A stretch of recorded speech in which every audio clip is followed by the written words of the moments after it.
Hola chicos, muy buenas noches.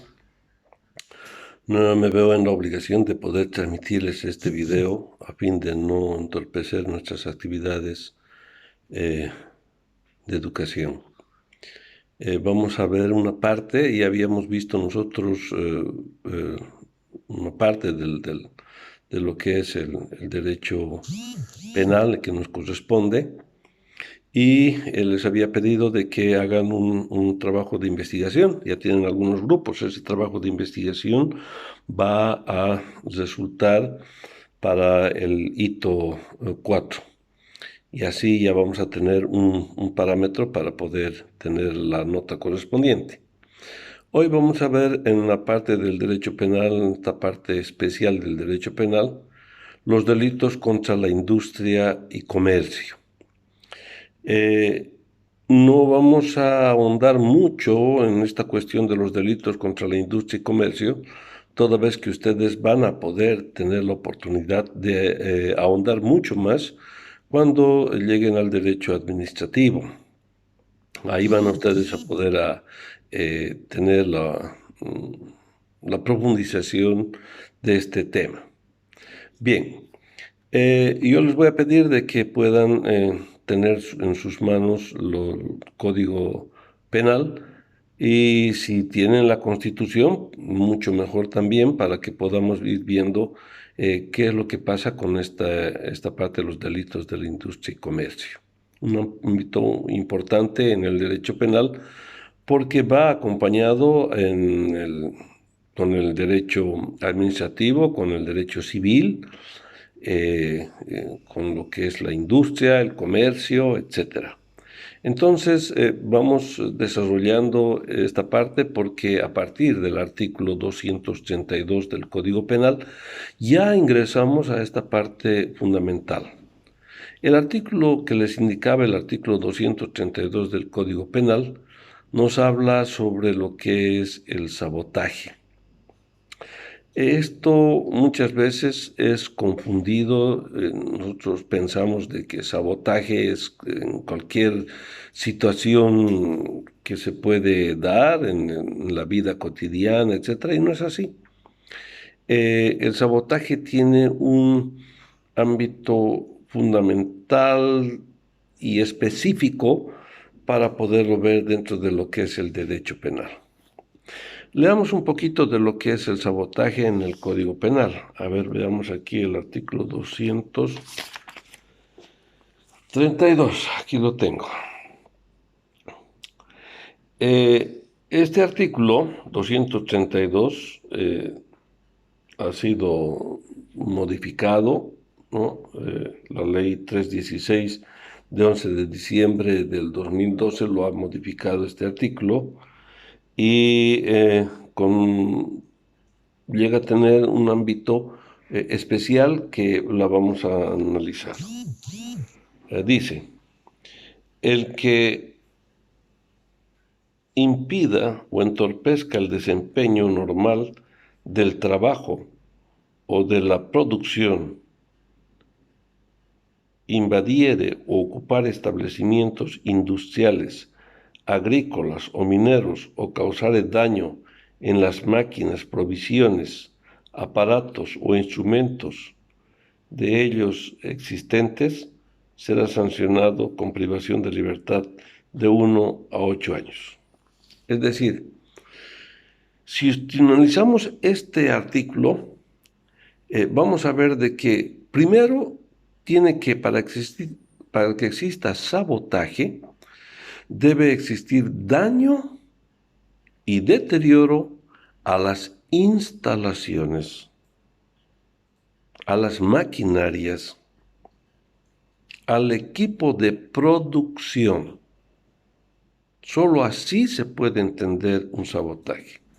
Pero al mismo tiempo, analizando mucho más profundo lo que es el sabotaje, vamos a ver que es una lucha contra los patrones o empleadores para no alcanzar los objetivos industriales. Es decir, negar la posibilidad de que pueda alcanzar una empresa etcétera, pueda llegar a alcanzar sus objetivos de carácter industrial.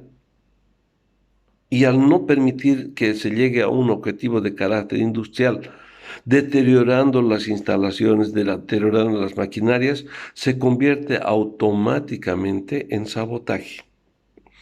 Pero ojo, chicos, hay una parte que es complementaria en esta modificación del artículo que acabamos de leer. Hay una segunda parte en su modificación, que dice: está exento de responsabilidad penal los dirigentes o el dirigente sindical o los trabajadores o trabajadores que dentro de un conflicto laboral y en el ejercicio de su derecho a la huelga ingrese pacíficamente a establecimientos industriales, agrícolas o mineros en defensa de los intereses laborales y conquistas sociales. Es decir, les da una amplia facultad aquí a los dirigentes laborales, a los sindicatos, a los empleados mismos, que dicen que en sus legítimos reivindicaciones, pedidos, etcétera, ingresen en una forma pacífica a un establecimiento industrial e impidan que lleve a cumplir los objetos industriales. Es decir, solamente ya el sabotaje ya queda exento incluso a los dirigentes, a las asociaciones, etcétera, incluso los mismos trabajadores. Hay una especie de contradicción, hay una especie de amparo hacia el nivel sindical, hacia el nivel de los trabajadores. Ellos sí pueden hacerlo. El único requisito, que lo hagan en forma pacífica, que lo hagan en pro a reivindicaciones sociales. Estas reivindicaciones sociales, mientras no se haga un deterioro de las instalaciones, no llega a determinar sabotaje. Vean ustedes que es importante conocer eso, porque cuidado, después ustedes cuando reciban denuncias en ejercicio de sus funciones como abogados, estén determinando de que esto es un sabotaje, cuando están ya amparados por esta segunda parte de este artículo que ha sido modificado. Bien, vayamos a ver el siguiente artículo, el artículo 233 del Código Penal. En este artículo ya no estamos hablando de sabotaje, nos está hablando de un monopolio de importación, producción o distribución de mercaderías. Y aquí también hay algo importante, alisten su constitución y van a ver de que existe algo que es contradictorio. En el monopolio, el artículo 233, disculpas, no tengo los lentes y no estoy pudiendo leer bien, pero sin embargo voy a hacer un esfuerzo. Dice: el que monopolizare la importación, producción o distribución de mercaderías con el fin de elevar artificialmente los precios será sancionado con reclusión de 6 meses a 3 años y multa de 100 a 500 días. Ojo, el que monopolizare la importación, producción o distribución de mercaderías, dice, con el fin de elevar artificialmente los precios. ¿Qué significa esto? De que en realidad el monopolio no está prohibido. Lo prohibido es el ánimo de ocasionar perjuicio a la economía poblacional. Nada más. No, el monopolio, uno puede tener monopolio en cierto tipo de actividad libremente. En tanto y en cuanto ese monopolio que está haciendo en la industria, en el comercio, no haya ocasionado un perjuicio a la economía poblacional. Miren ustedes, el Código Penal en este sentido no concuerda con el artículo 314 de la Constitución Política del Estado. El artículo 314 de la Constitución Política del Estado, aquí tengo la Constitución,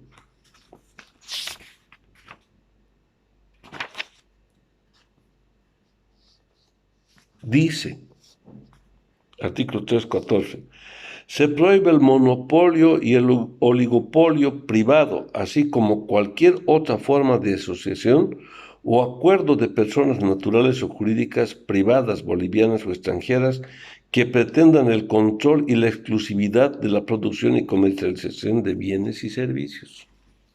Es decir, aquí ya no le interesa aquí que prohíba, que haya ánimo, no haya de perjuicio, nada. Basta que haya una asociación, basta que haya un monopolio de las actividades industriales. Para la Constitución está prohibido, pero para el Código Penal no. Para el Código Penal no está prohibido el monopolio. Dice, puede haber un monopolio, puede existir una asociación, puede existir libremente un derecho. En tanto y en cuanto no haya el ánimo de ocasionar perjuicio a la economía poblacional. Miren, hay una contradicción entre lo que es la Constitución y lo que es el Código Penal. Hay alguna vez, si a ustedes les toca un caso de esta naturaleza, tengan cuidado. Puede ser de que la contraparte de ustedes pueda utilizar la Constitución por encima del Código Penal. O ustedes pueden utilizar el Código Penal como un justificativo frente a lo que es la Constitución Política del Estado. ¿Por qué? Porque vean ustedes y analicen, hay una contradicción en el artículo 314 de la Constitución Política del Estado con referencia al artículo 233 del Código Penal, que nos habla precisamente sobre el monopolio de la importación, producción o distribución de mercaderías. Entonces tengan un poco de cuidado en ese aspecto, analícenlo, léanlo, busquen jurisprudencia para que ustedes puedan ampliar un poco más este sentido. El artículo 234, el siguiente artículo, nos habla del Código Penal, lógicamente, nos habla del lockout, nos habla de las huelgas, nos está hablando de los paros. Pero estas huelgas, estos paros, tienen que tener una característica fundamental, que así lo dice en su nomen juris. Tienen que ser ilegales, o sea, de haber sido declarados ilegales. ¿Quiénes hacen las huelgas? ¿Quiénes hacen el lockout? ¿Quiénes hacen todo ello? Generalmente lo hacen los sindicatos. Esos son los que, lo que van a poder cometer este lockout, estas huelgas y estos paros cuando son declarados ilegales. La Organización Internacional del Trabajo, la OIT, define prácticamente a este tipo de delitos como el cierre total o parcial de uno o más lugares de trabajo. Ojo, escuchen bien esto, lo que declara la Organización Internacional del Trabajo. Dice, el cierre total o el cierre parcial de uno o más lugares de trabajo. Para ellos eso ya es un lockout, es una huelga o es un paro ilegal. La característica de este delito es de que para que se pueda dar este delito, jóvenes, necesariamente tiene que ser declarado ilegal. ¿Y quién declara ilegal al lockout, a las huelgas, a los paros? El Ministerio de Trabajo. Entonces, cuando el Ejecutivo declara ilegal una huelga de esta naturaleza, un paro, un lockout, inmediatamente se activa el artículo 234 del Código Penal. Va a incidir en la conducta de los sindicatos, de los trabajadores, de las personas que están ocasionando un cierre total o parcial de uno o más lugares de trabajo. Es así como el 234 nos habla sobre lo que es este artículo. Léanlo, analícenlo un poquito mejor y van a ver de que existen esas características fundamentales. El siguiente artículo, el 235, nos habla sobre lo que es el fraude comercial. Miren ustedes, así habla el artículo 235. Fraude comercial. ¿Y qué es prácticamente el fraude comercial? A ver, el 235.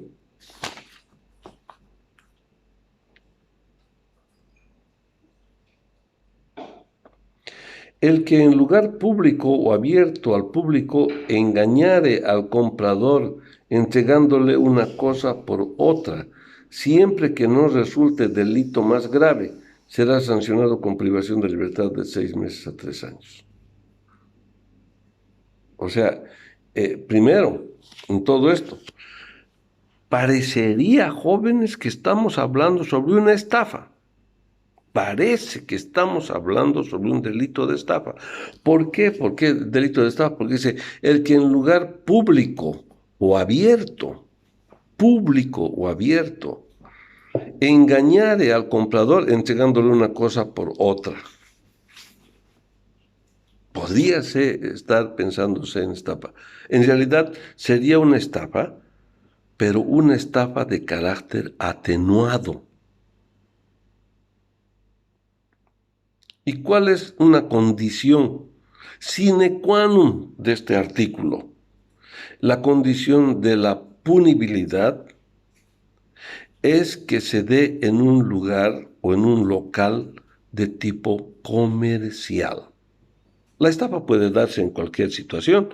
La estafa puede darse en un contrato, la estafa puede darse en un acuerdo, la estafa puede ser de cualquier índole que haga caer en error a otra persona, etcétera, donde haya un bien material, patrimonial, viene lo que es la estafa. Esto, cuando hablamos del fraude comercial, estamos hablando de una estafa, una mini estafa, una estafa atenuada, donde el requisito sine qua non para esta estafa necesariamente es que se dé este fraude comercial en un local comercial, abierto al público. Cuando en ese local comercial se entrega una cosa por otra, haciéndole creer al cliente que le está entregando algo que no corresponde a una realidad de venta, entonces se está dando el fraude comercial.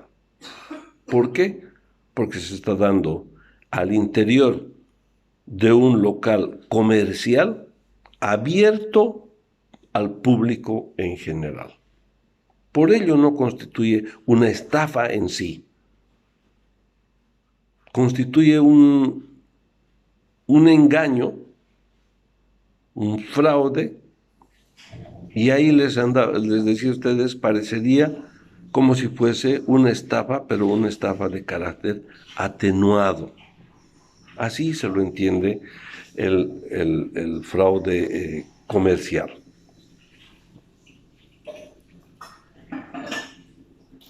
El siguiente artículo, el artículo 236 del Código Penal, nos habla sobre el engaño que se hace sobre los productos comerciales. El engaño sobre los productos comerciales. Y nos dice el Código Penal, el que pusiese en venta productos industriales con nombre y señas que induzcan al engaño sobre su origen, procedencia, cantidad o calidad, será sancionado con privación de libertad de 6 meses a 3 años.